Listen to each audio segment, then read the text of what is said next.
कहता है कि विभिन्न दिशाओं से आने वाली प्रकाश किरणों का परावर्तन, यानी कि हम लोग देखेंगे कि अलग अलग दिशा से दर्पण पर प्रकाश आता है तो परावर्तन होकर के किधर जाएगा। सबसे पहले है ने दो दर्पण का हम लोग ग्रुप देखेंगे। ठीक, ये अपना हो गया कौन दर्पण, बउआ कौन दर्पण,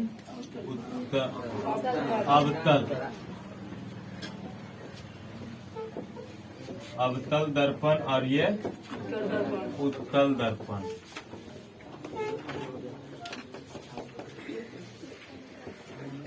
ठीक,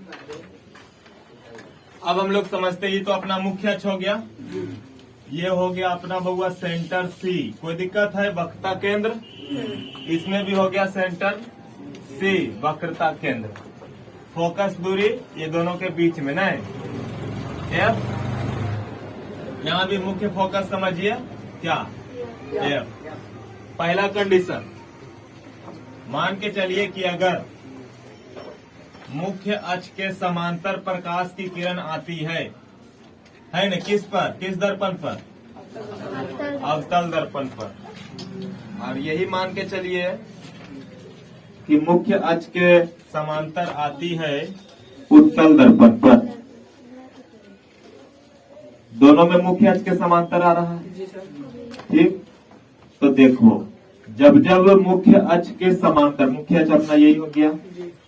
ठीक, मुख्य अक्ष के समांतर अगर प्रकाश की किरण आएगी तो परावर्तन के बाद हमेशा फोकस से होती हुई जाएगी।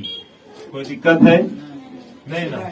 कौन दर्पण में? अवतल दर्पण में अगर मुख्य अक्ष के समांतर आ रही है प्रकाश की किरण तो परावर्तन के बाद कहाँ से? मुख्य फोकस से होती हुई जाएगी। ठीक, इसमें भी वैसा ही। तो इसमें तो दर्पण के आर पार नहीं हो सकता प्रकाश किरण, नहीं। तो ये देखने में ऐसा लगेगा कि मुख्य फोकस से होती हुई जा रही है ना? देखने में ऐसा लगेगा ये प्रकाश किरण गई।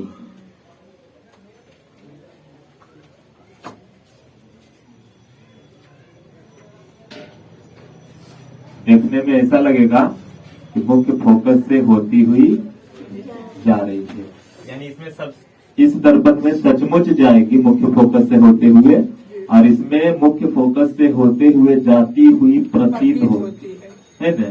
रियल में ऐसा जा नहीं रहा, लेकिन लाइन अगर पीछे बढ़ाएंगे तो प्रतीत होगी। तो ये हो गया एक कंडीशन। क्या कंडीशन है कि यदि मुख्य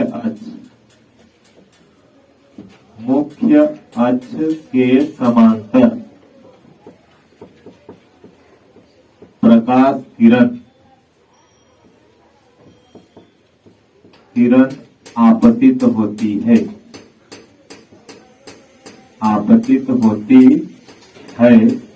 तो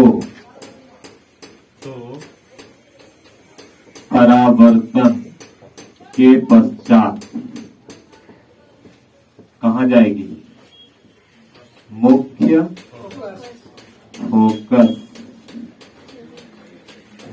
फोकस से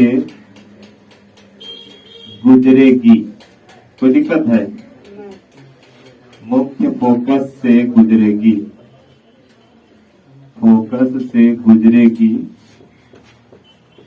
या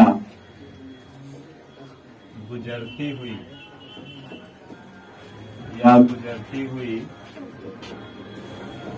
प्रतीत होगी। ठीक है, यानी कि अगर हमारे पास दर्पण अवतल है तो सचमुच गुजरेगी मुख्य फोकस से, अगर दर्पण उत्तल है तो गुजरती हुई प्रतीत होगी, यानी डॉट डॉट डॉट लाइन से हम बढ़ाएंगे पीछे तो लगेगा कि फोकस से होती हुई जा रही है। ठीक, तो ये एक कंडीशन। इसी तरीके विभिन्न कंडीशन भी है। ठीक, तो अपना हेडिंग डाल दीजिए, काम शुरू करते हैं। ठीक, फोटो बना के काउंट करेंगे। ठीक, और यहाँ पर अगर आपतन कोण और परावर्तन कोण कहें तो सी से ही लंब खिंचाएगा, कल बताए थे नहीं। तो आने वाली किरण और अभिलंब के बीच आपतन कोण आई और जाने वाली किरण और अभिलंब के बीच परावर्तन कोण आर। यहाँ पर भी आने वाली किरण और अभिलंब सी से खींचे हैं, उसके बीच का कोण आई और जाने वाली किरण और अभिलंब के बीच का कोण आर। अब मान के चलिए पहला कंडीशन था कि मुख्य अक्ष के समांतर प्रकाश किरण आपतित होती है तो परावर्तन के बाद या तो मुख्य फोकस से गुजरेगा या फिर गुजरती हुई प्रतीत होगी। मान के चलिए कि अभी मुख्य फोकस से ही आ रहा है, तो मुख्य फोकस से आएगा तो कैसे आएगा, देखो तो ये मुख्य फोकस से होती हुई आ रही या ठीक। अब यहाँ पर दर्पण पर पड़ गया, ठीक। तो दर्पण पर पड़ गया तो मुख्य फोकस से आती आ रही है भी होती हुई तो जाएगी तो ये समांतर निकलेगी। जस्ट इसका उल्टा, इसमें क्या था कि समांतर आ रही थी तो मुख्य फोकस से होती हुई जा रही थी। इसमें है कि मुख्य फोकस से होती हुई आएगी तो कहाँ जाएगी, समांतर निकल जाएगी, ठीक। चलिए यह हो गया अपना एफ, ये हो गया सी और अभिलंब कहाँ है, ठीक। तो अभिलंब आप सी से खींचिए, ठीक। तो ये वाला कोण हो गया क्या, आई और ये वाला कोण हो गया, क्लियर है।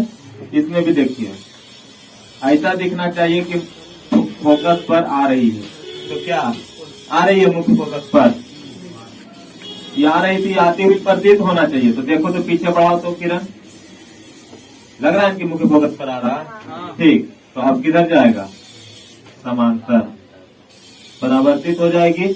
अभिलंब खींचना, ये जाएगा अपना अभिलंब, ठीक है।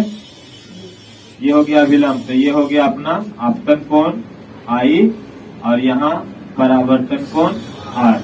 किसी को दिक्कत तो नहीं कहेगा सर ये भी देखने में फोटो वैसा ही है, ये भी देखने में वैसा ही है, लेकिन इसमें ऊपर में आर दिए हैं और इसमें नीचे में आर दिए हैं, तो तकलीफ नहीं ना हो रहा है किसी को। देखो यहाँ ध्यान क्या देगा, यहाँ पर ही आने वाली किरण नीचे है और जा रहा है जो ऊपर, यहाँ ऊपर से आ रही है और नीचे से जा रही है, तो आने वाली और अभिलंब के बीच का कोण ही आपतन कोण। तो इसमें क्या सीखा, इसमें हम लोग दूसरा पॉइंट यही सीखे कि यदि प्रकाश किरण कहाँ से, फोकस से, है ना, फोकस मुख्य फोकस, प्रकाश किरण मुख्य फोकस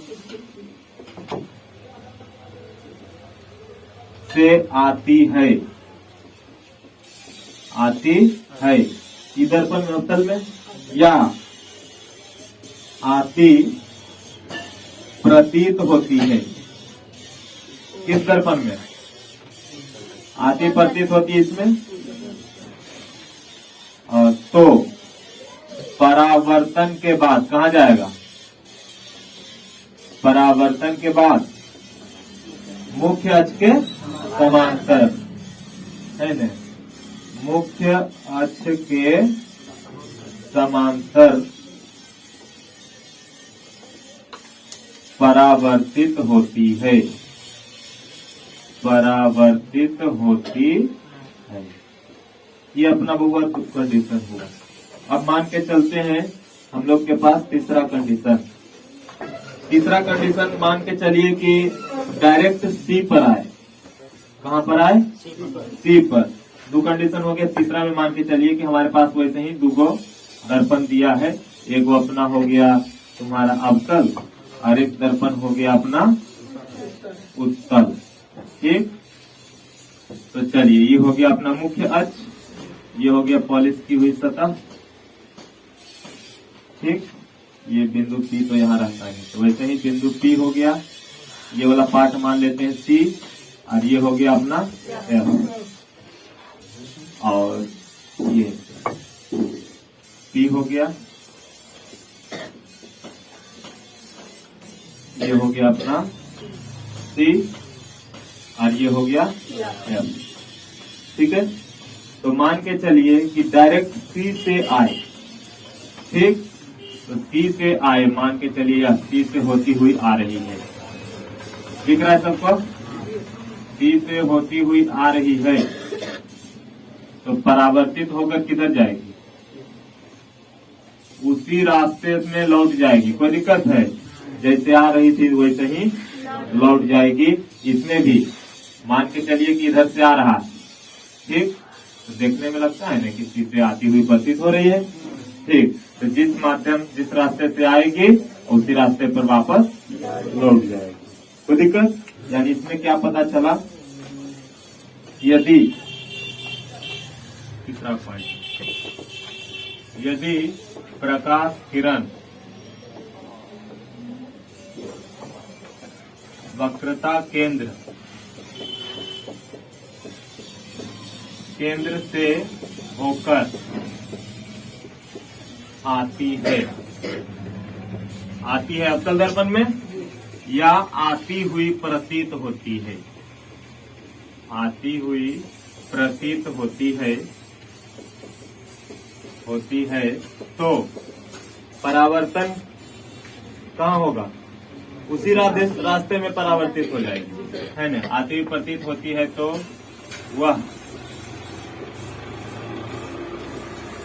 परावर्तन के पश्चात उसी रास्ते से लौट जाती है। कोई दिक्कत है? लौट जाती है। अब इसका मतलब कहेगा सर इसमें आपतन कोण, परावर्तन कोण, तो ध्यान दो, इस दर्पण पर अभिलंबवत आपतित हो रही है। कोई दिक्कत? तो उस समय पता है ना, आपतन परावर्तन दोनों 0 हो गए, जैसे आया वैसे चला गया, ठीक। तो अब एक कंडीशन और है, कोई दिक्कत? देख ले, लास्ट कंडीशन, ये अपना वही अवतल दर्पण और ये अपना वही उत्तल दर्पण,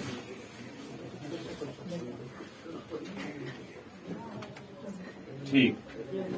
बाकी सब समझ गए होंगे। ये हो गया बिंदु P, ये हो गया बउआ C, ये हो गया F, ये हो गया P, ये हो गया अपना वक्रता केंद्र और ये हो गया अपना फोकस दूरी। मान के चलिए कि आ रहा है, ये P को क्या कहते हैं? ध्रुव। ध्रुव पर तिरछी आपतित हो रही है। कोई दिक्कत नहीं ना? तो परावर्तित भी तिरछी हो जाएगी। कोई दिक्कत है? यहाँ पर भी ध्रुव पर तिरछी आपतित हो रही है तो परावर्तित भी तिरछी हो जाएगी। कोई दिक्कत है? कहेगा आपतन कोण सर, तो आपतन कोण देखो सी से खिंचाता था ना, तो सी से खिंचाया तो ये हो गया आपतन कोण आई, यहाँ हो गया परावर्तन कोण आर, यहाँ भी सी से खिंचा हुआ है तो ये हो गया आपतन कोण, ये तो आने वाला था, तीर इधर पड़ेगा, आपतन कोण आई और ये परावर्तन कोण आर। इसमें क्या देखा कि अगर ध्रुव पर तिरछी आपतित होती है न, तो दूसरी तरफ तिरछी परावर्तित हो जाती है। ये देखा न, ठीक। तो यही देखे, यदि आपतित प्रकाश, यदि प्रकाश किरण ध्रुव पर तिरछी आपतित होती है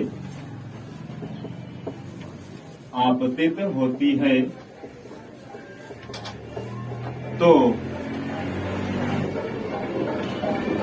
वह तिरछी परावर्तित हो